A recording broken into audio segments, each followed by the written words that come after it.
The Prime Minister. That's you.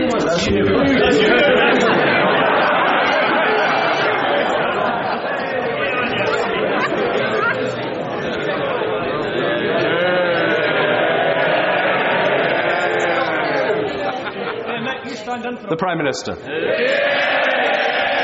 you. There will be new challenges, not least with the first coalition government in 65 years. And with 232 new members of Parliament, this will very much be a new Parliament. That is the new British Prime Minister. I'm sure he knows that too now. For more, John Sopel is the presenter of the Politics Show on BBC One.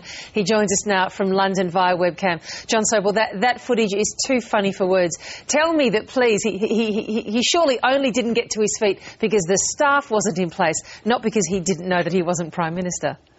I think he does know he's Prime Minister, but we're all taking a little while to get used to this whole new idea of David Cameron as the Prime Minister. Not only that, the guy who he was taking chunks out of just 2 or 3 weeks ago during the election campaign, Nick Clegg, who is the Liberal Democrat MP, is now the Deputy Prime Minister. And frankly, we all took a bit of convincing. I mean, I think that Russell Crowe's Yorkshire accent in Robin Hood is more convincing than those two together sitting at the moment, because we just can't quite believe it.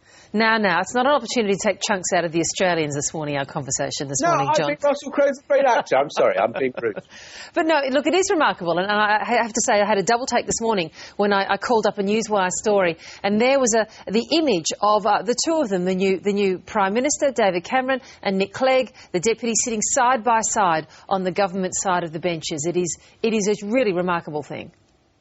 Yeah, I mean, we just haven't had it. And there are various political journalists. I'm glad to say I'm not one of them. One said, frankly, if this happens, I will run down Whitehall naked. He hasn't yet kept his word on that. There was another one who said, with this cup and saucer where I'm drinking my tea off, I will grind it up into little pieces and eat it live on television if they form a coalition. He hasn't yet eaten the cup and saucer.